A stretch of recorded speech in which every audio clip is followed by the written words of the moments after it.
নমস্কার বন্ধুরা, আশা করছি সকলে খুবই ভালো আছেন। বং কিচেন বনানি নতুন একটা রেসিপিতে আপনাদের স্বাগত জানাই। আমি আজকে যে রান্নাটি করব, কাঁচা টমেটো সর্ষে পাতুরি।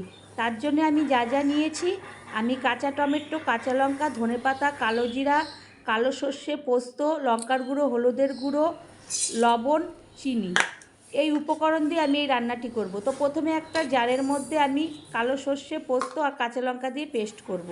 তো বন্ধুরা, আমি কিভাবে রান্নাটি করলাম প্রথম থেকে শেষ পর্যন্ত আপনারা দেখবেন এবং বাড়িতে সবাইকে করে খাওয়াবেন। এরপরে আমি পেস্টটাকে তৈরি করে নিলাম। তারপর সরাসরি একটা কড়াই বসিয়ে দেব।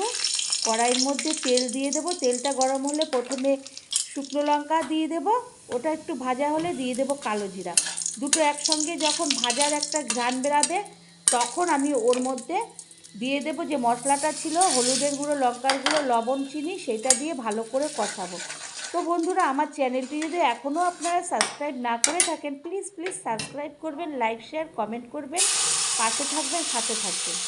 এরপরে আমি যে ব্যাটারটা তৈরি করেছিলাম সর্ষে, পোস্ত, কাঁচা লঙ্কা, তখন আমি ওটা দিয়ে দেবো। যখন ওই মশলাটা ভালো করে কষে যাবে, তারপরে ওই ব্যাটারটা দিয়ে ভালো করে আবার নাড়াচাড়া করে কষতে থাকবো।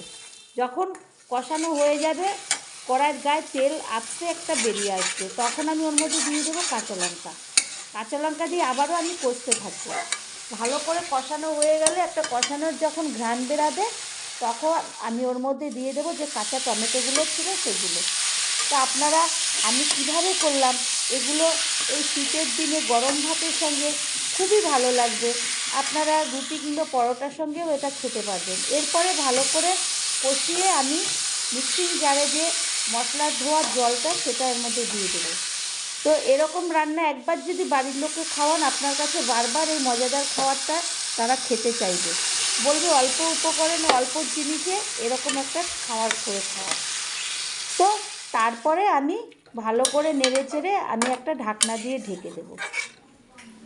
আর কমেন্ট করতে একদমই ভুলবেন না, তাহলে আমি কি করলাম, কেমন ভালো না খারাপ হলো সেটা আমি বুঝতে পারবো। এরপরে ঢাকনা দেওয়ার 5 মিনিট পরে তুলে আমি আবারও একটু নাড়াচাড়া করে দেখব যে টমেটোটা সিদ্ধ হলো কি না।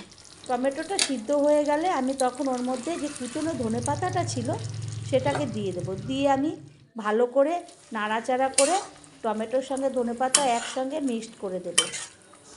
তো এইভাবে মিক্সড করা যখন হয়ে যাবে, একটু শুকনো হয়ে যাবে, তখন আমি একটা পাত্রের মধ্যে এটা তুলে নেব। তো এরকম একটি খাবার বাড়িতে প্লিজ তৈরি করে খাবেন।